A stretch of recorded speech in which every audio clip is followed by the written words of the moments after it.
Priority 1 message from Starfleet coming in on secured channel.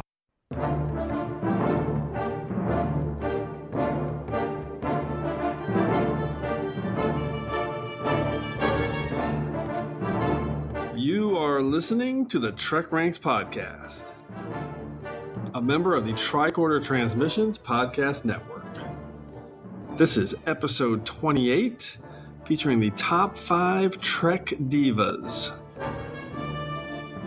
Welcome, Star Trek fans. I am Jim Moorhouse, and I am the host of the TrekRanks podcast, and we're doing it again. We've reached deep into our bag of tricks to pull out one of those crazy topics that I think really helps make TrekRanks. So tonight we're doing our top 5 Trek Divas. And in order to take on such a crazy, deep-cut topic, we have tapped into one of my best Trek friends and one of the coolest dudes I know, Mr. Adam Drosin, who's in the building with us. Adam, welcome back to TrekRanks, buddy. Hello. Thank you. Glad to be back. All right. Adam was with us for episode 6, which was our top 5 food moments way back when, and was the originator of the famous soup round, when we both chose soup in round 3 of that episode. So ever since, it has been the soup round. And I was gonna actually introduce you, Adam, as Adam Drosin, son of the New Jersey House, holder of the sacred chalice of Paramount, heir to the holy onion rings of Beta Z. But I didn't want to potentially give away anyone's picks today, but maybe I just did. So we'll see. We'll see if that particular character comes up. All right, you're gonna make me cry. What an intro! Let's get into our Trek Ranks reset here with General Order number 1, which starts with the fact that we love Trek and we love to rank Trek via some deep dive topics to really just get the conversation started. And as the Vulcan Master likes to remind us each week, the main driver for all of our discussion here at the Trek Ranks podcast is infinite diversity. In infinite combinations. That's right. Our mantra here is no wrong answers. It's not about being right or definitive in any way. It's about sharing the things that we love about Trek, and it's definitely not about nitpicking. That's something we don't really do here. So bottom line, we love all Trek, from TOS to TNG, straight through to Enterprise and the Kelvin timeline, and now Discovery as well. So it's all fair game here on the Trek Ranks podcast. Black alert. Black alert. And just a quick reminder about that Discovery point that I don't know if we're going to have any Discovery divas, but who knows? We just might. So Discovery spoilers are in play. And a reminder again that we use episodes as our shorthand, but the 13 films are totally in play too. All right, let's get this glam-tastic show going. But before we do that, let's power up the Argus array so our listeners know exactly how they can message us. Hailing frequencies are open. You can check us out on the World Wide Web at TrekRanks.com and at the TricorderTransmissions.com. And if you'd like to leave us a message with your own picks, you can do that at 609-512-LLAP. That's 609-512-5527.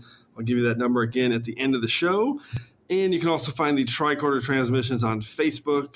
And for anyone out there enjoying all of our shows here at the Tricorder Transmissions, you might just be interested in becoming a Patreon of our shows, which you can do at patreon.com/the Tricorder Transmissions. And finally, you can reach me on Twitter at TrekRanks and also at Enterprise Extra. So hopefully we'll hear from you, because this show is definitely better when we're hearing from you. And to wrap it up, Adam, how can people get a hold of you and your 280 character wisdom over there on Twitter? Hit me up, first name, last name, Adam Drosin, Drosin at Twitter and Instagram. And just remember, you can't spell Drosin without sin. Perfect. All right, so this week, I think we can just skip our diagnostic cycle and jump straight into our Prime Directive to figure out exactly how each of us are defining a diva, and then how we narrow down our picks. I do not concur with your captain's decision. She's following our Prime Directive. Define Prime Directive. So, Adam, a diva is a diva is a diva. But I'm wondering first, how do you define a diva? And are there any examples out there, like non-Trek examples of some of your favorite divas outside of Trek? I think For me, in terms of how I came about this list, some of the factors were a larger-than-life attitude, an attitude that also implies that the diva is the center of the earth or the universe, which is true.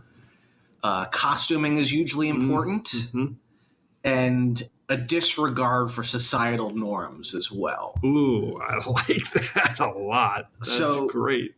There were some characters that I think hit maybe a few of those that don't qualify as divas but have diva-esque qualities. For example, Edith Keeler has great outfits and a radiant personality. You can't take her eyes off her, but she's too virtuous. It's not a diva personality. Right, okay. But there are elements of the diva present. By the way, if anybody submits Edith Keeler as a diva, I'm going to block you because that cannot happen.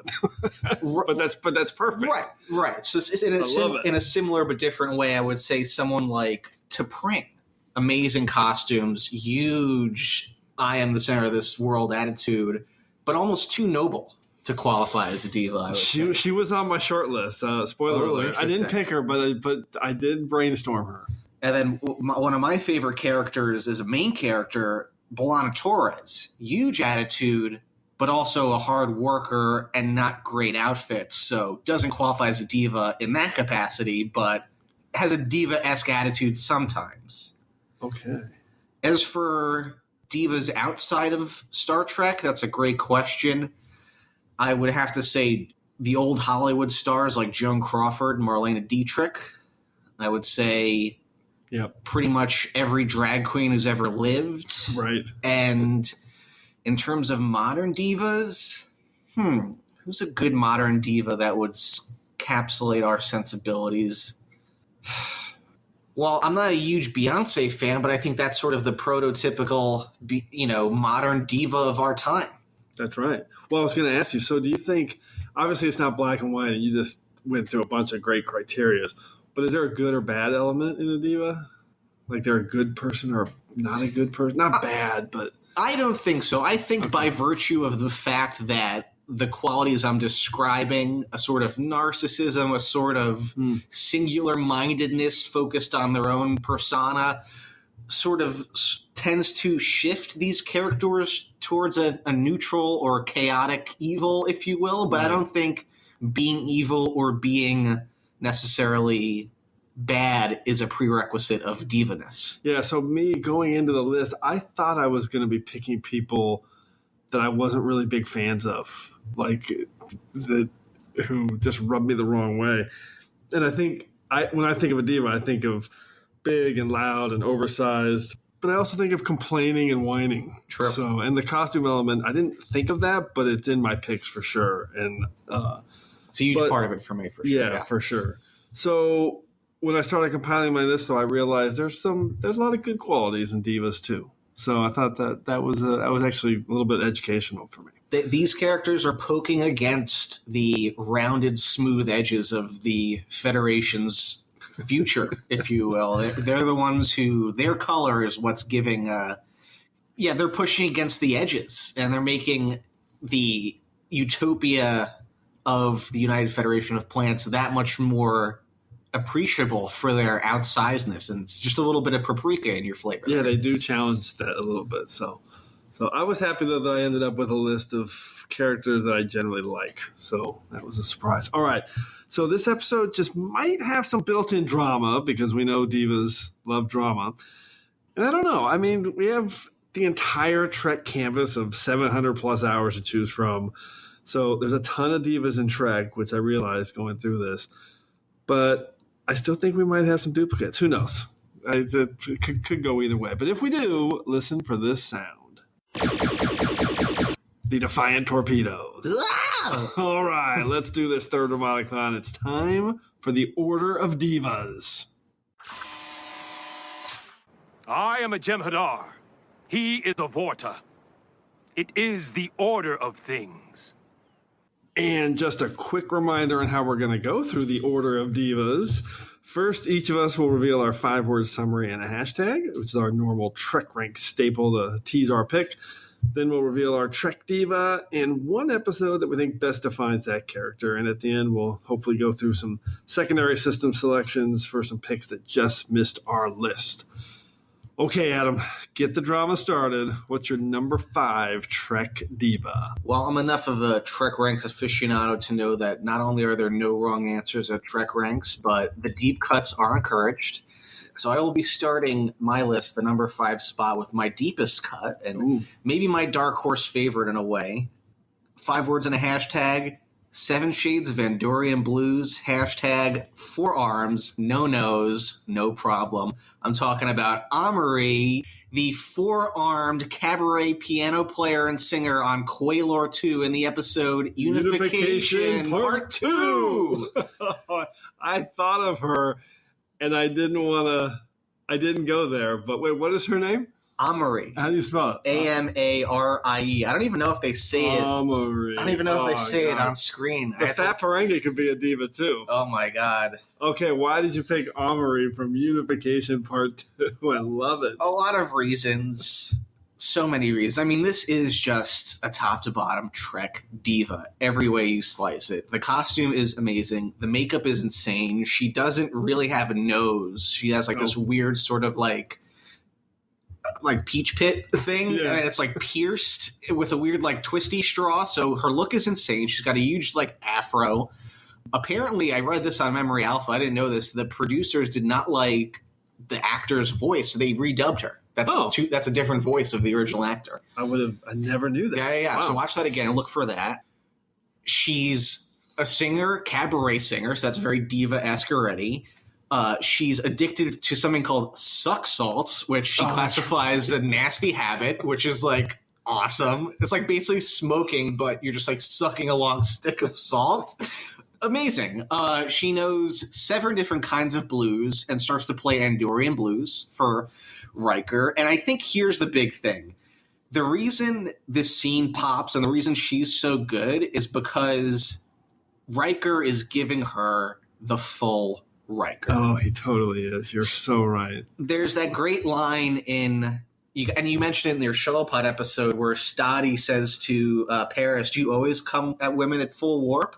Yeah. And I think the difference between Paris, or at least early Paris, and Riker is that Riker knows how to modulate the full Riker. So when he walks into this bar on Quaylor 2, he knows the scene, he knows who he's about to talk to, and the opening lines are incredible. She says to him, "You're a new face, same one I've always had." I mean, come on. He doesn't carry money, so she doesn't have anything he doesn't have anything to offer. He sits down and starts playing jazz. He's a jazz man. He's just riffing, baby. A new face. Same one I've always had. And what would you like to hear? Know some blues? Look at me, mister. What do you think? 7 different shades of them. How about some Andorian blues? Suck salt. Never cared for it. Good for you. Nasty habit. So who are you looking for? Who says I'm looking for anybody? Your face, your uniform, in a place like this. Okay, I'm looking for you. Oh, you just made my day. I have to ask you about your husband. Well, it was nice while it lasted. It's the best scene. I mean, they come back later too. Melota. He starts singing Melota, the Fat Ferengi. He wants to listen to Melor Farmagal.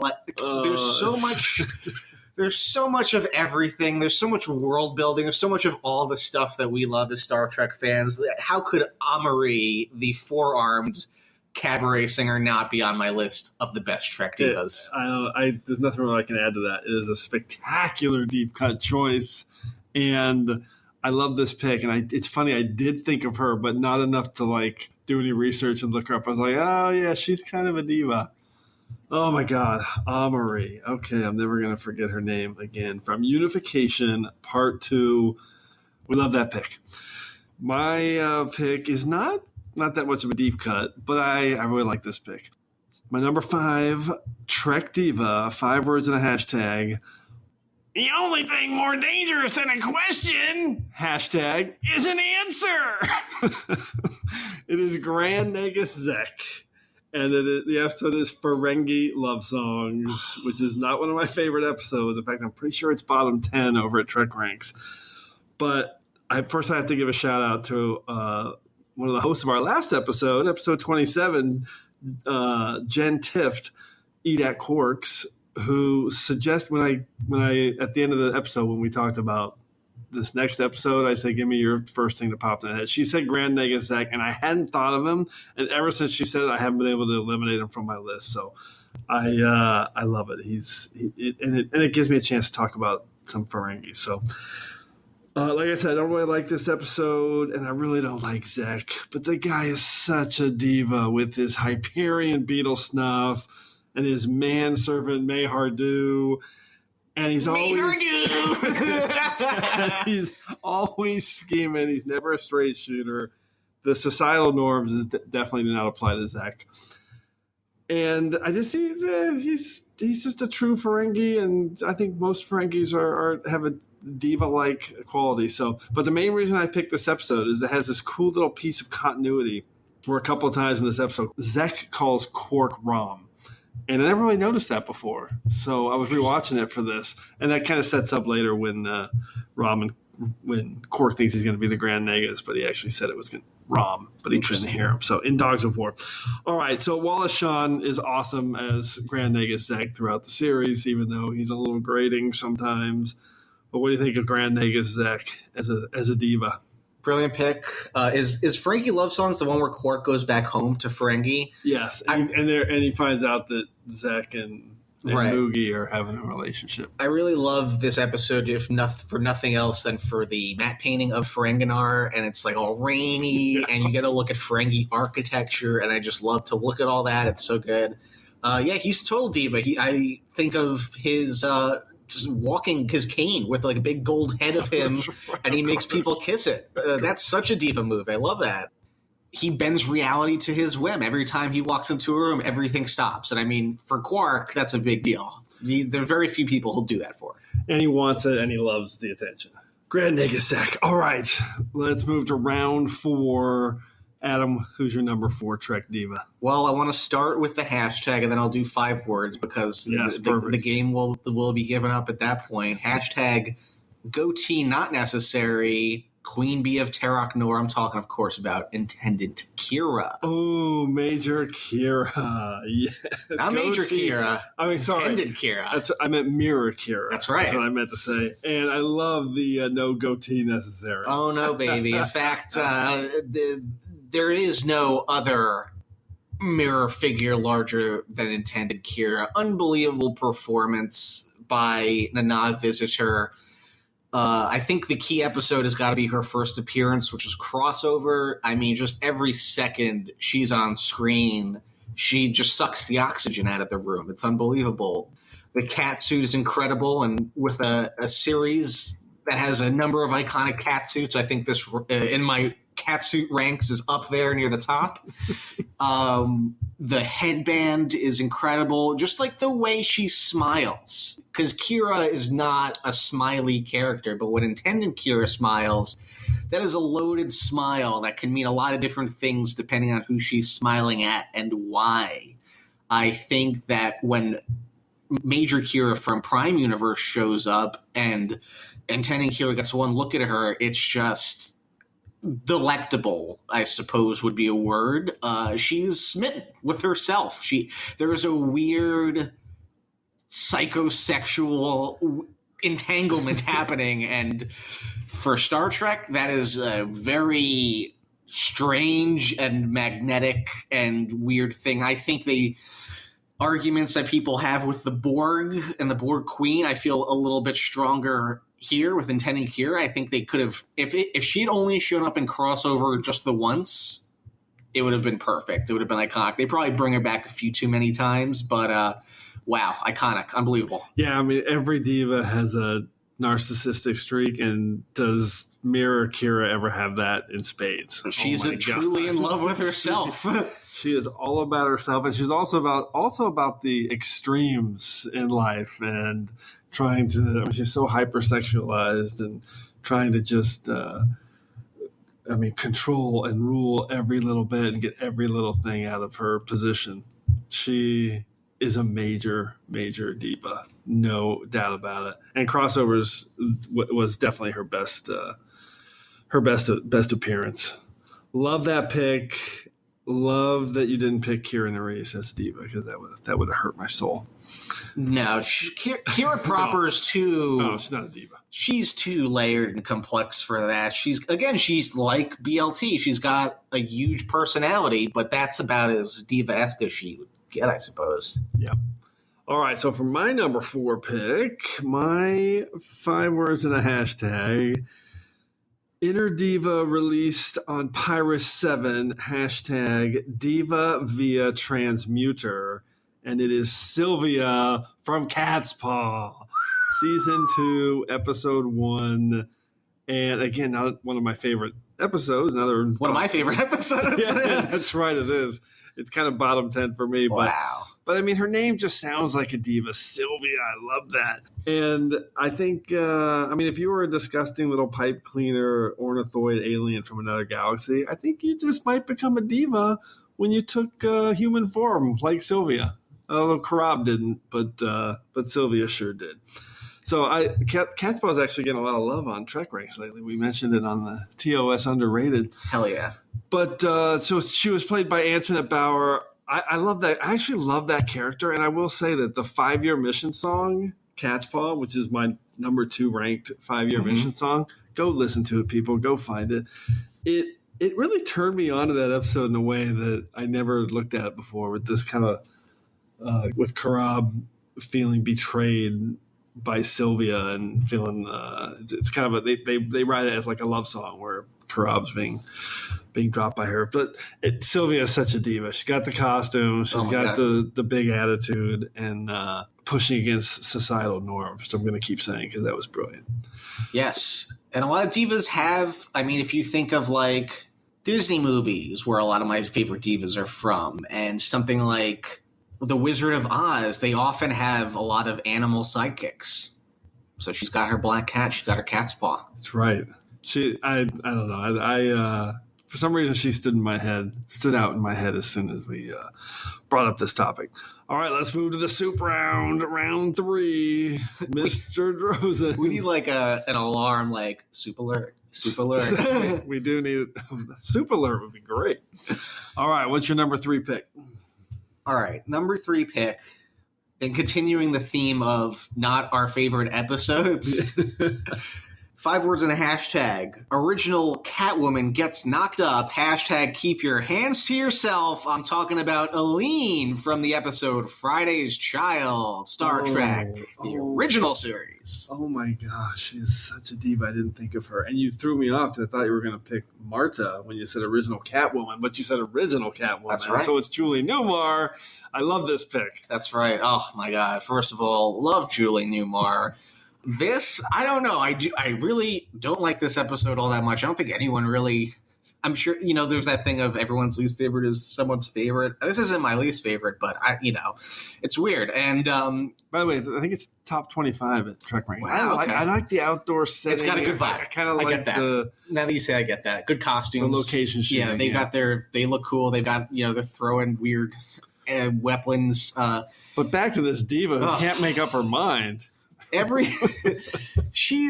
second she's on screen, everything's a problem. First of all, she's hugely pregnant. She's got this amazing iridescent black. It's not even really black. Like, it's almost like green, dark purple. It's a beautiful dress. She's got this crazy braided hair. She looks incredible, and she's just so over it. From the second she shows up, she could not care less about any of it, hates everyone. And even by the end, after McCoy has endeared himself to her by slapping her, which I will just say right now is problematic, she still is like very take it or leave it with the crew. They're like, she's like, thanks for helping me deliver my baby. I'm gonna die. Like, I want to die. So just like pure diva, just a singular diva even amongst this list, just in terms of not giving a bleep about anyone or anything. Love her. And also, I think, I don't remember them saying her name. Maybe they do once or twice, but it's always the Tears Woman.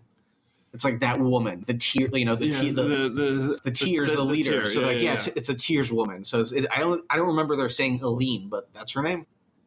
Yeah, I remember her name being Aline, but not to harp on this, but I think it might be from the 5-Year Mission song. Yeah.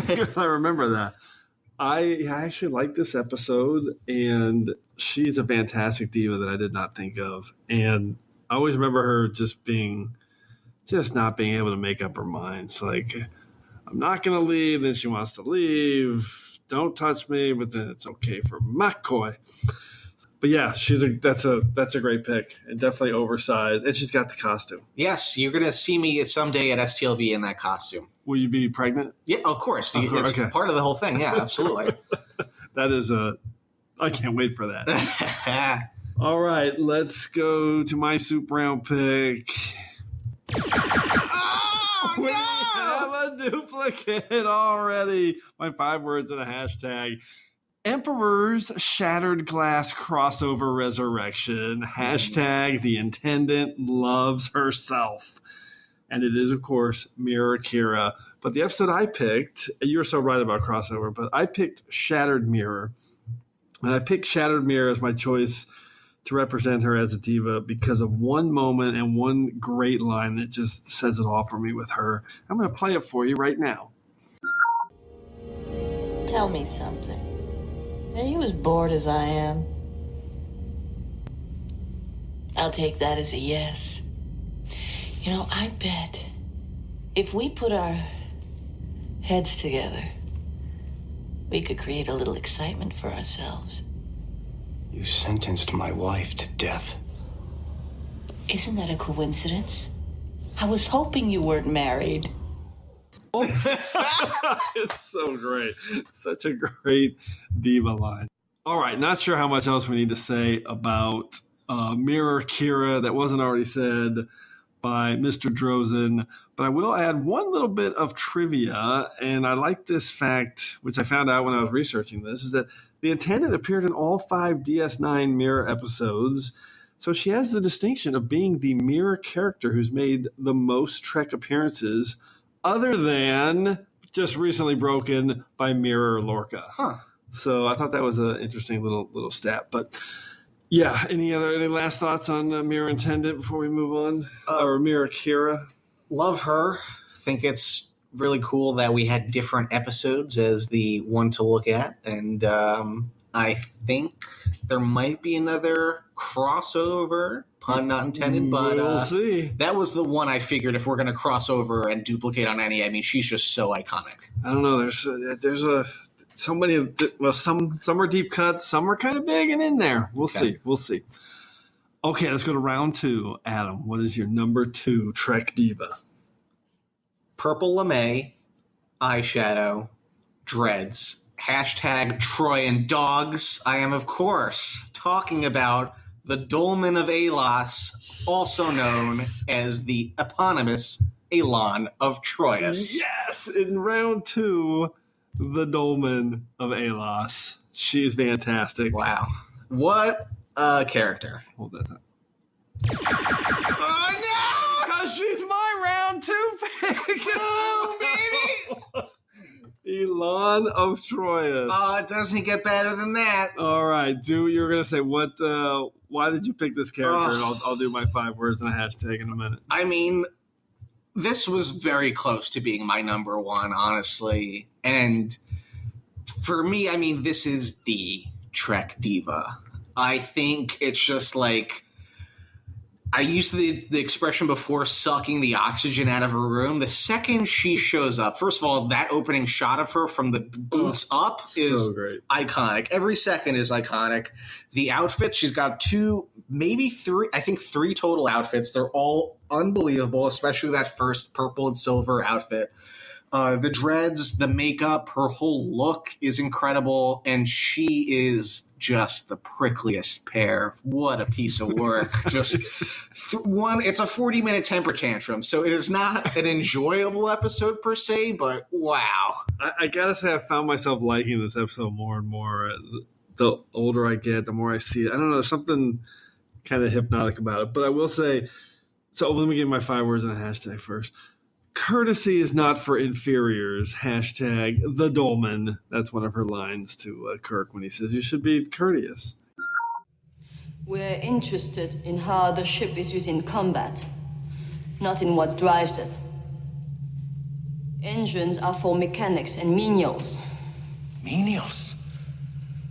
Without engines, there'll be no fighting on... Scott, I wish you had told me that you wanted a tour of the engineering departments. Do we not have the freedom of this ship? We have granted your crew the permission not to kneel in our presence. What else do you want? Courtesy, remember? Courtesy is not for inferiors. Courtesy is for everyone around here, and you'll find you won't be able to exist on Troyes without it.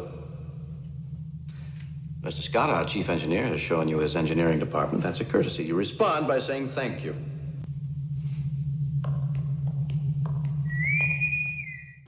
I did try to keep her off my list because she's the first one to pop into my head when you brought up this topic. She's the diva. She's the diva. She's the queen Star Trek diva. So and good. The performance from France Nguyen, who is she's really interesting because she's half French and half Vietnamese. Yes, and really, really great. And she just gives it her all through the entire episode. You can't take your eyes off her. No, you really can't. Stunning. And the costume changes. Oh, I mean, there's so many great costumes. It's like there's around the same time as like Cher from the Sonny and Cher show. She looks like Cher looked like a bus driver. Like honestly, it's just like to die for. Truly, like these costumes, her whole energy, her vibe, just perfection. Yeah, it's just William Worthy factor 10 on every single costume, cranked all the way up. Oh. Yeah. Just throwing stuff around, screaming, just stabbing guys for being in her presence. She did stab a guy in the back. And, of course, she ends up wearing the dilithium crystals that at the end of the show. That's dog collar, yeah. It's fantastic. Make her choke. She's amazing, and I cannot believe we already have 2 duplicates, and we still have another round to go. Could be another duplicate.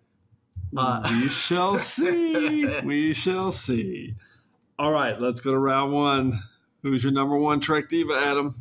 This one is a personal favorite of mine, an emotional favorite, maybe a fan favorite, I don't know. Hail Princess of Rigel 7, hashtag the original Green Girl. I'm talking of Vina. Vina is a diva. All right, explain to me why Vina is a diva. Well, just legend with a capital okay. L. Yes, we're taking it all the way back to the beginning. And, for me, I know people differ on this. I'm more of a cage person than a menagerie person. I am very much I appreciate the weirdness, the sort of proto-matter form, unformed version of Trek in that capacity. I love the formal audacity by way of budgetary constraints of the menagerie, but I just love that pure, unfiltered, weird, raw version that you see in the cage. And I think Vina and Susan Oliver, I believe, is the actor who plays her, is just, I mean, she's doing a lot of heavy lifting and laying a lot of groundwork of things to be explored that are still being explored in Star Trek today.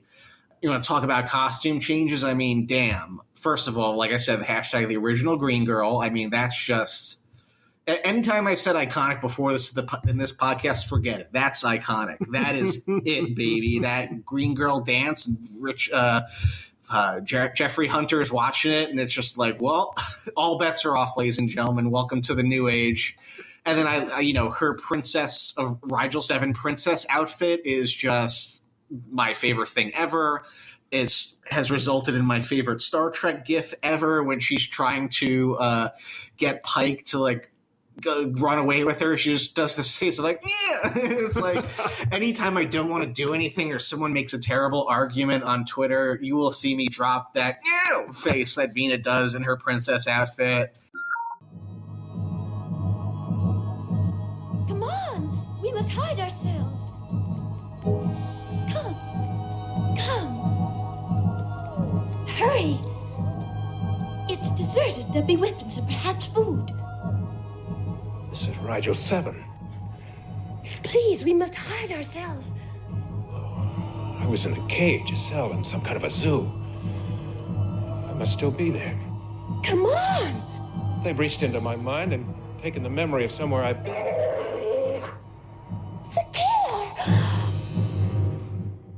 I love her silver outfit. I love her weird prosthetic makeup burn face look. I mean, just everything about it. This is the diva. There's so, I mean, even just the concept of like Kirk's Girl of the Week.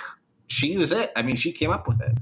I love it. I love her. I would never have thought of her, but the legendary status of her that's a great point. And I mean, the costume changes are definitely there. Epic. And she brings it as the Orion slave girl. That's for sure. I mean, amazing. Yeah. Big and over the top. I love this pick. And if anyone out there there's a Vina novel, I don't read that many of the novels, but if there's a comic book, I need more Vina. So I've got the little, I don't know what they're called. It's like a little cube stuffed animal of her. It's like I'll take a picture of it and put it out on Twitter when this episode drops. So I've got Vina merch. If you know of any other Vina stuff I can acquire. Funko, you need to do a Vina. Give me all of Vina Fun Pop. Whatever those things called? Funko Pop. Funko Pop, yeah, okay. I don't know what I'm talking about. Okay, let's go to my number one. And again, I tried to keep this individual off my list, but I just could not do it. Ultimately, this is my number one diva, 5 words and a hashtag. Omnipotent drama Q just can't. Hashtag Q stands for queen. And it is Q, and my episode is Deja Q. And like I said, I did everything I could to try to keep him off my list, but in the end, I could not pick him. I mean, the guy is without question my number one diva. He's always a diva. He just needs to be loved so bad, this character. And I love the first thing he says in Deja Q. Well, after he says red alert, and when he's naked and falls down. When they come back and they've got him in some drab outfit, he says, "These aren't my colors." He's such a diva. We know you're behind this, Q. These aren't my colors. And what are you blathering about, Riker? What kind of twisted pleasure does it give you to bring terror into their lives? Whose lives? The millions of people down there who are watching as their moon falls out of the sky. Oh, I haven't the vaguest idea what you're talking about, and I have a much more serious problem. I'm no longer a member of the Continuum. My superiors have decided to punish me. Punish us as well, it would seem. They say I've spread chaos through the universe, and they've stripped me of all my powers. You don't believe me, do you? Do you think I would humiliate myself like this? If it served your purpose, yes. It's the truth. I stand before you defrocked, condemned to be a member of this lowest of species, a normal, imperfect, lumpen human being. All right, yeah, that's my guy, Q. What do you think of Q as a diva? I mean, unbelievable, total diva. I mean, the first time you see him, he's wearing a face full of makeup and a huge hat and a flowing robe. So he is a drag queen. He loves his costume changes. He loves. He's the center of the universe. I mean, even he's the first Q we see. So just by nature of the fact that every other Q who shows up after him is like, I think that says a lot. They're all Q. You know, all after are also Q. Brilliant. We'll get into secondary systems in a bit, but he definitely popped up on my list in the secondary status for sure. That's what I figured. I don't know what episode I would point to. I mean, probably Encounter, just because there's so much of him and it's so iconic. But also, I really love Death Wish, because that's like the sort of somber Q. Yeah, that's true. So, in true Q, he's being such a diva to poor Amanda Rogers. Oh my God! But I adore her. I love her costume and the puppies. Yes, but she's not a diva. She's not a diva. No, don't say that. But I want to cosplay her too. She's great. All right, let's get some secondary systems. What was your toughest cut? My toughest cut, I would have to say, would probably be the biggest status character who I think could qualify as a diva. Maybe one of the only main characters who I think is a diva, and that would be 7 of 9. Oh, interesting. I didn't think of her. 7 of 9, I think by the I do have Neelix and Tuvok. Okay. And and the Doctor on my list from okay, Voyager. well, All three of those are divas. Well, on now my that you say that, like the Doctor is 100% a diva, and I remember. God, I was just watching, now that you say that, quick tangent, I was just watching some early Voyager episode. I can't remember off the top of my head, but they were asking the Doctor to do something. And I was going to make a meme out of this. And I was like, he says, like, I'm a doctor, not a performer. And I was going to put it next to it. It's like early Voyager, him saying that. Late Voyager, him in the Pagliacci outfit as the opera clown. But yeah, total diva. And 7, I mean, is just total diva. Like the world bends to her. The looks, she's serving like these catsuit looks, like the makeup is incredible. Even like her eyepiece, that weird little sort of like Borg thing that's her eyebrow is like the most drag queen diva thing I've ever seen. Very diva. And just like the attitude, I think by the end, like once her edges have softened and she's like embracing her humanity, I think that's what keeps her from true diva status, like in the way that I would probably put her at number 5 had it not. But she's there. Borg Queen, obviously, too. Yep. One and the same. Oh, yeah. Got to throw some love to the Duras sisters. Love them. Oh, gotta get some Klingons on here. We haven't talked Klingons yet. What about Lwaxana? Lwaxana is on my secondary list. I feel like that's so easy. I mean, that's of like, course, that was It was hard not to include her, but at the same time, I didn't want to go there. And she's got a little more depth. Sure. Yeah, no, absolutely. That is much, when I said that, a lot of Troy's is like the Star Trek diva. I mean, you could also definitely say that for Troy, Lwaxana Troy. Yeah. I also had, in turn, we're talking about Klingons, the Lady Martok. Oh, I like that. I was thinking about her and Dax during the bachelorette party and their whole thing together. Very diva-esque. Yeah. She's the lady of the house, and she Cirilla. Great, good call. She's the lady of the house, and she's not going to let anyone forget it. That's true diva. Deep cut for you, Admiral Sadi from the Drumhead. Oh, I mean, it's just so mean, so just a piece of S. She's your bad diva. She's the bad girl, but I love her outfit and I love her hair. She's a tough cookie. I like her. And kind of on the same level, but like in a nicer way, is I guess Nechayev. She has great hair, but not great outfits. But she's just about the job. She's not about herself. She's about the job. That's true. Same thing with my favorite character, Shelby. Not diva attitude, but she's about the job a little bit. She wants to succeed, but I wouldn't put either one of them as divas for sure. Yeah, a hard one for me. We didn't go to Black Alert, but we almost did because I wanted to pick Captain Killy. Yep. I mean, because with Intent and Kira on the list, I really didn't want to put another mirror character because it's just like everything else is a pale in comparison. But Killy is the best. Captain Killy. I love it. She has a strong presence. Cut out your tongue and lick my boots with it. I have Q and Trelane. Was on my list. Trelane's a total diva. I didn't pick him because he was a little kid. Sure. So That's fair. said I'm gonna not pick. But definitely he's definitely a diva. Also in the Admiral Sati realm of the bad divas, I gotta throw a little respect out there to Kai Wynn. Oh yeah, I had the Dominion trifecta: Wayoon, Dukat, and Kai Wynn. They're all diva-esque, right? And speaking of divas in drag, I just saw a picture from our friend Jordan Hoffman today of a male Wynn at Destination Star Trek in Germany. There was a male Kai Wynn? Yes, and he wasn't like made up, but like had the look, the yellow outfit, the ear. It was awesome. And then my last secondary system is my total wild card deep cut, but maybe the literally biggest diva in the Star Trek universe, the crystalline entity.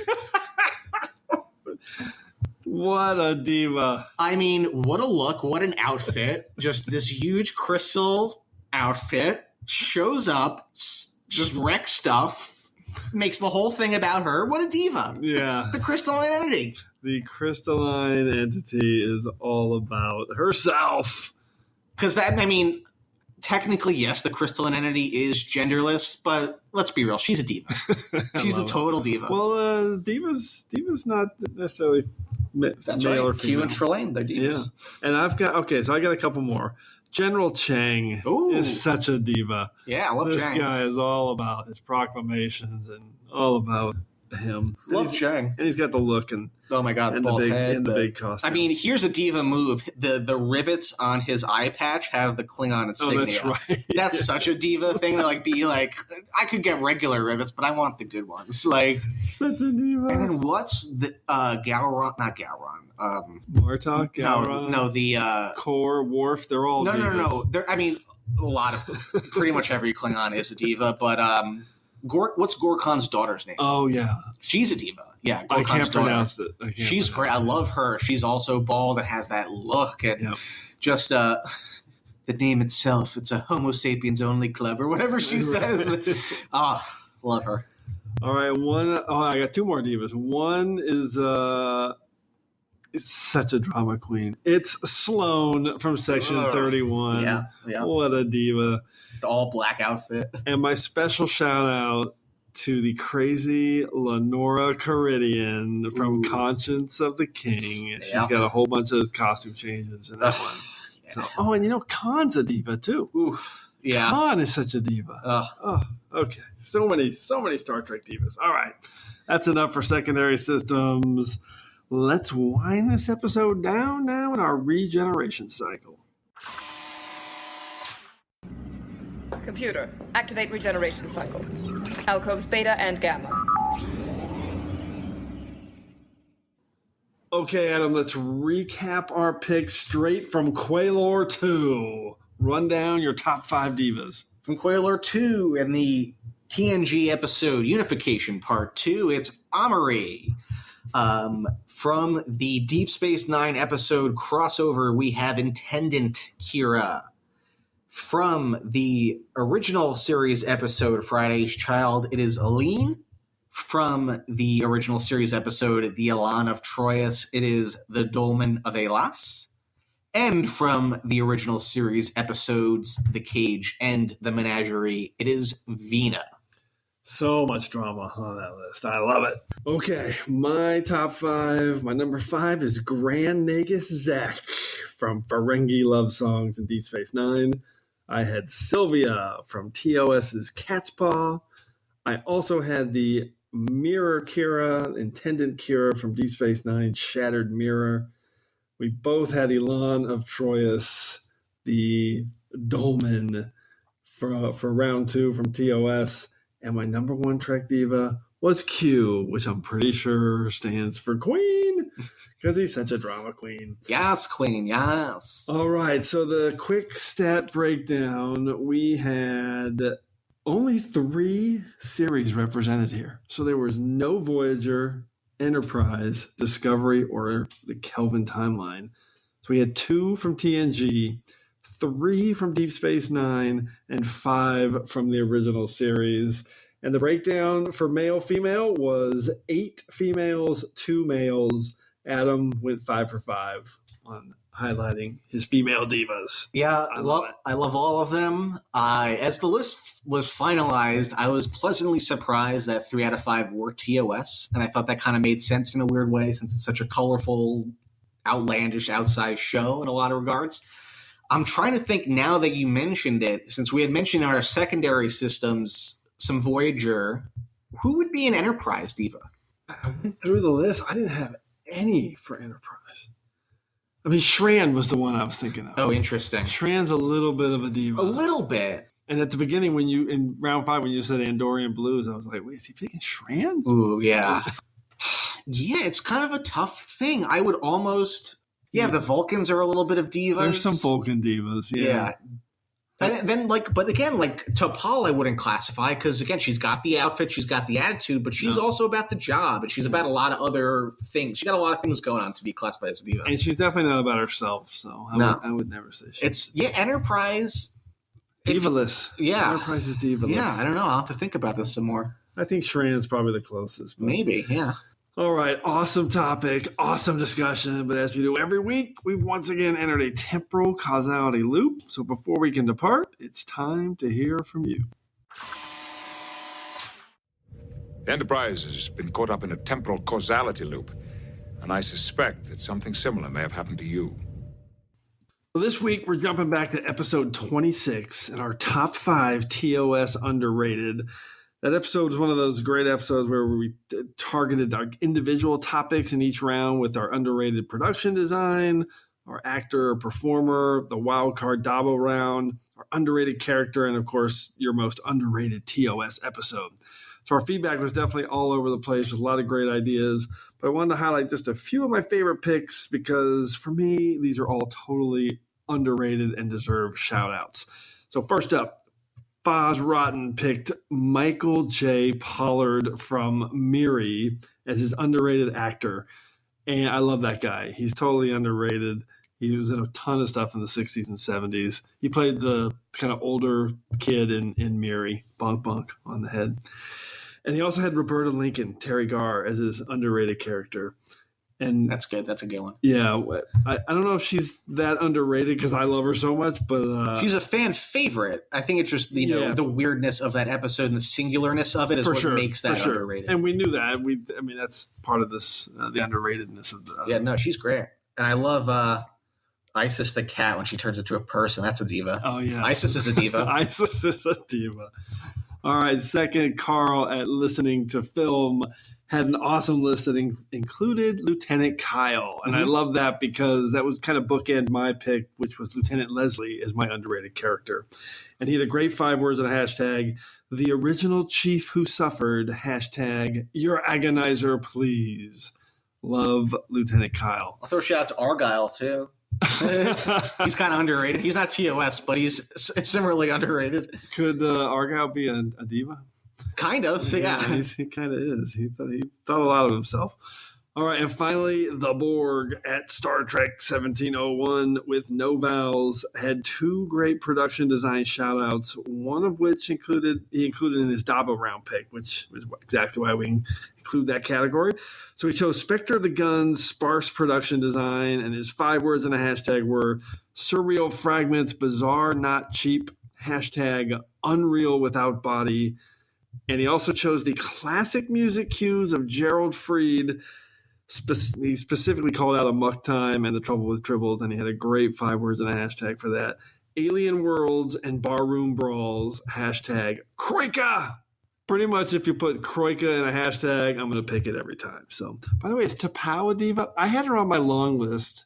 Oh, you know what? When I said T'Pring earlier, I meant T'Pau. Oh. That's what I meant. Oh, see, I thought you meant T'Pring because T'Pring was so controlling of that whole situation. I mean, yeah, also an unbelievable outfit, too. But I meant T'Pau because I'm thinking of, like, just the way, like, Kirk said, who's that? Like, just perfect. You know, just the entrance. And, yeah, so T'Pau, T'Pring, they all count. And okay, so you meant T'Pau. That's great because I had her on my long list, yeah. but I took her out because young T'Pau from those crazy Vulcan trilogy arc episodes in Enterprise was definitely not a diva. No, she was just like a radical. She's what young T'Pau is what I imagine Resistance Kira is a lot like. Honestly. Yeah, that's pretty fair. All right, awesome feedback from our listeners and more than enough to break us free of this week's temporal causality loop. So keep the list coming to me at TrekRanks so we can retweet them, but also we want to hear from you. So please put together your own list of top 5 Trek divas and give us a call anytime. Tell us your list. Call us at the Tricorder Transmissions at 609-512-5527. That's 609-512-LLAP. So hopefully we'll hear from you so you can be featured on the next episode of Trek Ranks. And on the next episode of Trek Ranks, we're going to continue our one-off series. We did one-off heroes. We've done one-off villains. And now we're going to do one-off romances. Ooh. So what do you think of that, Adam? Any one-off romance popping into your head? So let me be clear. So Vosh does not count because Vosh is in multiple episodes with Picard. But if you're Team Darren, and I don't know why you would be, but because we are Team Vosh here at Trek Ranks, but Neela Darren would be a one-off romance. Well, yes. Pour me a cup of herbal tea and roll out that roll-up keyboard, baby, because Team Darren is in the house. Forgot.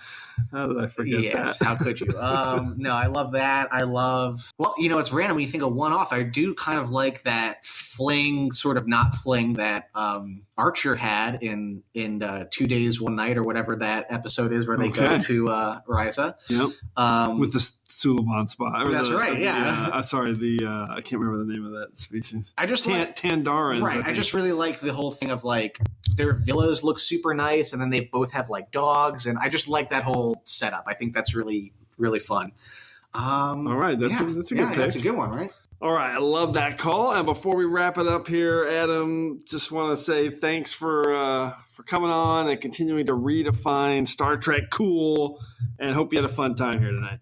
Had a great time, and I'd be remiss if I didn't leave you with one last diva, another iconic TOS lady. I'm talking about Nona from the episode of Private Little War. Oh, man, another diva. We cannot end this show. There's too many Trek divas. I mean, in TOS alone, another not quite diva I love, the girl from Court Martial with her blue outfit. Ugh. Oh, so many Trek divas. The best. All right, thanks again for engaging with us here on episode 28 of the TrekRanks podcast. As always, I want to close by saying I'm looking forward to standing with you again here in this place where I belong.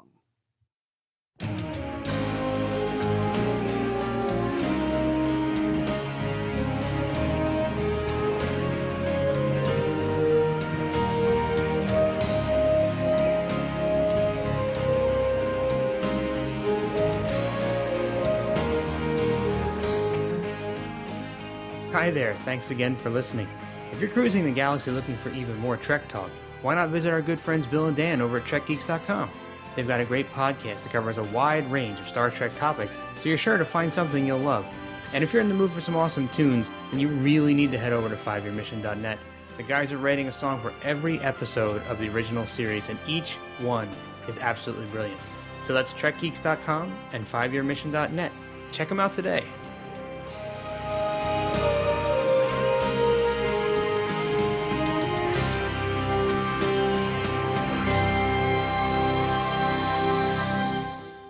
This episode is never going to end.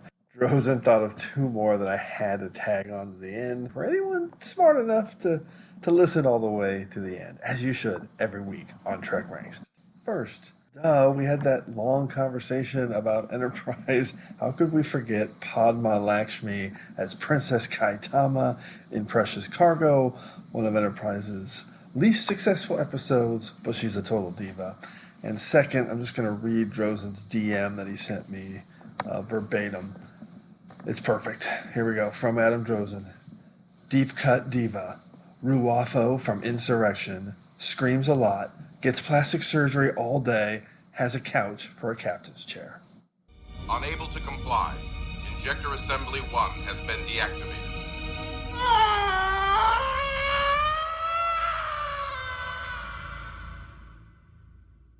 Beep, beep, beep.